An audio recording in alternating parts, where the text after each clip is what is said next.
सबसे पहले आप सबको मेरी प्यार भरी नमस्कार। एक बार ओशो जी बहुत ही इंटरेस्टिंग बात बताते हैं कि एक बार बर्मा में एक बहुत ही बड़ा टेम्पल बनना था। उस टेम्पल के जो दरवाज़ा था, मेन गेट था, उसको डिज़ाइन करवाना था। तो बड़ी कन्फ्यूज़न पैदा हुई कि एक इतना बड़ा टेम्पल बनाया जा रहा है तो उसके दरवाजे को डिज़ाइन कैसे करवाया जाए। तो उसके दरवाजे को डिज़ाइन करवाने के लिए ज़ेन मास्टर्स बुलाए गए, ताओइस्ट मास्टर्स बुलवाए गए। तो उनमें से सबसे जो बेस्ट था उसकी सिलेक्शन की गई। तो उसे बोला गया कि आप इस दरवाजे के डिज़ाइन को बनाओ। तो जो ताओइस्ट मास्टर्स थे उनके पास, जिसको सिलेक्ट किया गया था, उसके पास एक चीफ डिसाइपल था। वो अग्री कर गए। वो कहते चलो कोई बात नहीं, दरवाजे का डिज़ाइन है, मैं तैयार कर दूंगा।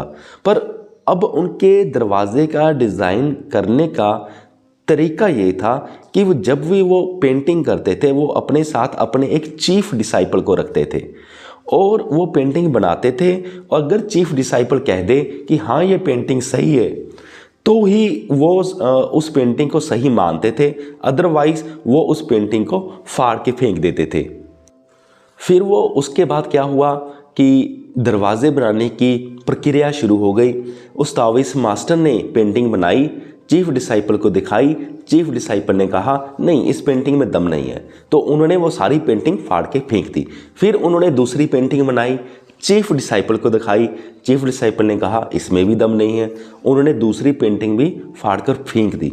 फिर ऐसे तीसरी, चौथी, पांचवी, ये खेल आगे बढ़ता ही गया। उन्होंने 100 पेंटिंग्स बना दी, लेकिन 100 के 100 डिज़ाइंस चीफ डिसाइपल ने कहा नहीं, मज़ा नहीं आया। उन्होंने वो 100 के 100 डिज़ाइंस फाड़ कर फेंक दिए। तो अब ताओइस्ट मास्टर के पास जो शाही थी, जो इंक थी पेंट करने के लिए, जो कलर्स थे, वो ख़त्म होने लगे थे। उन्होंने अपने चीफ डिसाइपल को कहा कि मेरे कलर्स तो ख़त्म होने वाले हैं, तुम ऐसा करो, तुम बाहर जाके कुछ और कलर्स ले आओ, मैं पीछे से तब तक मैं पेंटिंग बनाता हूँ। तो चीफ डिसाइपल कहते ठीक है। चीफ डिसाइपल वो बाहर कलर लेने चले गए, लेकिन जब वो वापस आए तो उन्होंने देखा कि उनके गुरुजी यानी कि उनके ताओइस्ट मास्टर जी ने एक बहुत ही सुंदर पेंटिंग बना रखी थी। तो उन्होंने चीफ डिसाइपल ने कहा अरे गुरुजी, आपने तो इतनी अच्छी पेंटिंग बना दी, इतनी अच्छी पेंटिंग आपने पहले क्यों नहीं बनाई? जब मैं बाहर गया पीछे से आपने इतनी अच्छी पेंटिंग बना ली।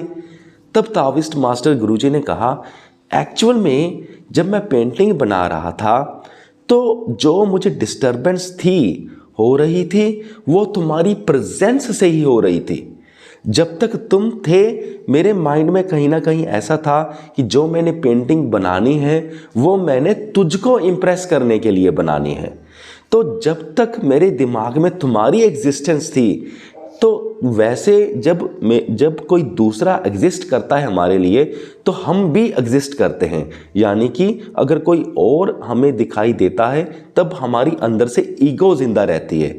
जब तुम यहाँ से चले गए तो अब मुझे किसी और को इम्प्रेस नहीं करना था, मेरे लिए कोई और था ही नहीं। और जब किसी के लिए कोई और नहीं होता तो उसकी ईगो भी नहीं होती। तो जब तुम चले गए मेरी ईगो जो हल्की सी मुझे डिस्टर्ब कर रही थी और मुझे पता भी नहीं चल रहा था कि मुझे डिस्टर्ब कर रही है, तो वो भी डिसअपीयर हो गई। तो फिर मैं ईगो फ्री हो गया, मैं अंदर से बिल्कुल खाली हो गया और सीधा ताओ मेरे थ्रू पेंटिंग करवाने लगा। मैं सिर्फ एक चैनल बन गया, मैं सिर्फ एक मीडियम बन गया। यानी कि जो ताओ, यानी कि जो ताओ बोलो या नेचर है, ताओ का मतलब होता है नेचर या कुदरत, जो नेचर है वो सीधा फिर मेरे थ्रू बहने लगी और मेरे हाथों से बहने लगी और एक इतनी सुंदर सी पेंटिंग, एक सुपर पेंटिंग, एक फैंटास्टिक पेंटिंग बन गई। इस तरह ये पेंटिंग बनी और वही रीज़न था कि जब तुम थे ऐसी पेंटिंग नहीं बन रही थी। फिर वो जो पेंटिंग थी जो उसने फाइनली बनाई अपने चीफ डिसाइपल की एब्सेंस में, वो पेंटिंग्स फिर वो सिलेक्ट हो गई टेम्पल के मेन गेट के लिए।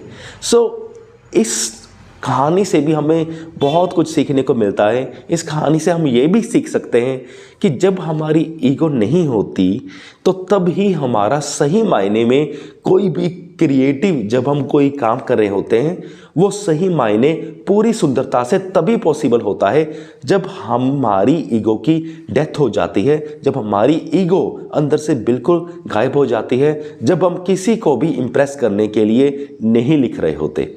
मुझे पूरी उम्मीद है कि आप सबको ये वीडियो समझ में आ गया होगा।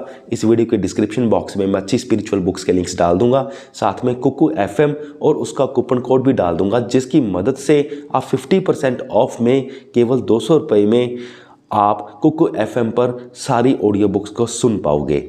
यहाँ तक वीडियो देखने के लिए आपका बहुत बहुत धन्यवाद।